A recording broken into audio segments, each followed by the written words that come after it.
Alors, on va faire un focus sur une stratégie là et une attention particulière qu'il faut avoir. Je vais prendre la stratégie 4.1.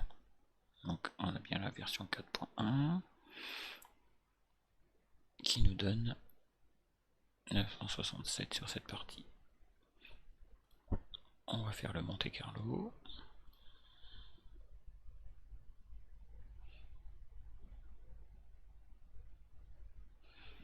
Et on voit que la courbe est restée identique. On a la même forme, quel que soit. Il y en a 20 sur 20 qui vont passer. Et elles sont toutes positives, donc on a 100% de chance de gagner 454. Mais ce qu'il faut avoir en tête, c'est qu'un robot, avec les différentes conditions changeantes, peut aussi être moins intéressant. D'où la projection Monte Carlo avec l'original et les possibilités de gain ici. Ça nous permet d'avoir une alerte. Et quand on voit qu'on est plutôt sur le laps de temps que l'on a mis, donc là on a mis 4 mois, sur les 4 mois avec les 100 000 bars, quand on voit que l'on est sur la valeur basse au bout de 4 mois, ça nous donne une indication qu'il faut réellement regarder si la stratégie est encore toujours intéressante. Illustration. Donc là, on a vu que on était sur 100 000 bars pour l'euro-yen et qu'on partait du 6 décembre 2021 jusqu'au 11 mars 2022. Je vais juste changer le nombre de barres. Je vais l'augmenter à 200 000. Ici, donc data horizon, je vais changer le nombre de barres. Je vais lui dire de maintenant de prendre 200 000. Donc j'aurais pu aussi mettre une date limite, hein, peu importe, suivant comment on est avec les time frames, mais là, en M1, il n'y aura pas de problème. Et là, qu'est-ce qui va se passer? Eh bien, en termes de projection,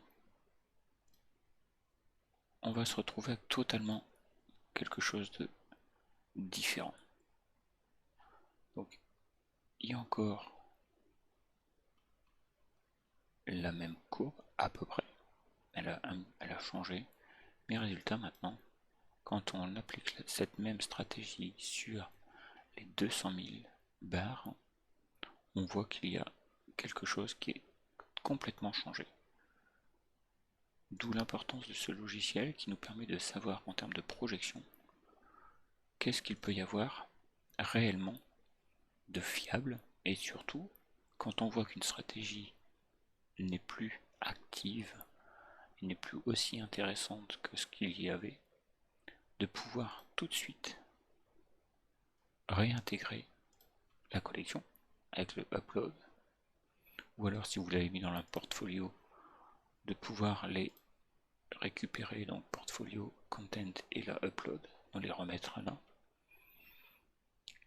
de les analyser de nouveau, et celles qui ne fonctionnent pas comme espéré, on l'enlève. Donc admettons que j'ai ces trois là, donc avec le plus, je les ajoute au portfolio. Elles sont là, donc on voit bien, vous voyez, elles ont été reportées ici. On se dit, il y en a une qui fonctionne pas très bien, donc on l'avait bien évidemment exporté en avant, on l'a fait tourner, et on voit que d'un coup, ce n'est pas ce qu'on espérait dans le laps de temps souhaité.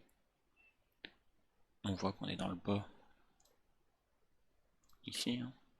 Donc dans la table de confiance, on est vraiment dans le bas, dans les pourcentages tout en bas. On réimporte notre portfolio ou notre collection ou stratégie comme on veut. On les remet et on voit si effectivement elle est toujours rentable. Là, on va imaginer que c'était cette stratégie-là qui n'était plus rentable, et bien tout simplement, on va pouvoir la supprimer du portfolio, ne garder que celles qui sont toujours rentables, et en ajouter des nouvelles. Donc cet outil est intéressant pour faire aussi la veille quand on voit qu'une stratégie n'est plus vraiment intéressante et qu'il faut l'ajouter ou l'enlever, l'améliorer, peu importe. On peut remettre toutes les stratégies dedans, en portfolio ou en collection. Ici, upload là, et dans le content pour le portfolio ici, pour les remouliner et voir si effectivement elles sont toujours vraiment intéressantes. On peut le voir là, par exemple, avec un exemple. Ici, il y a eu une partie, donc là encore la partie blanche, c'est la partie où il recherche une stratégie, et la partie verte, il applique la même stratégie sans l'adapter. Donc il applique la même stratégie qui était là, sans l'adapter pour voir un petit peu ce qui se passe. On peut voir qu'il y a des éléments qui nous permettent de dire que là on était vraiment dans une baisse. Est-ce que c'était pour autant intéressant de la garder? Ça, on n'aurait pas pu le savoir. Mais on aurait pu la remettre dans l'outil pour voir s'il y avait quelque chose d'intéressant. A l'inverse, celle-ci, on voit que pendant la recherche, on était un petit peu positif, mais après, non, la projection, cette stratégie collait beaucoup mieux à la période. Donc elle aurait été gardée, alors que peut-être celle-ci ou une autre aurait été enlevée. Voilà pour le petit point d'attention qu'il faut avoir, c'est que les stratégies ne sont pas 100% identiques, quel que soit le temps, adapté avec les conditions de marché. Et on peut avoir ces outils, cette vigilance avec ceux-ci en ayant fait aussi bien le Monte Carlo et en regardant la table de confidence, donc, qui se trouve directement là. Quand on les recalcule, de revoir. Donc là, cette stratégie, on avait vu qu'en ajoutant de l'historique, on était vraiment pas bon. Donc voilà. Donc quand on arrive vraiment dans le bas du bord, on se dit il y a peut-être quelque chose à faire et à remettre dans la moulinette pour qu'on en soit vraiment encore meilleur.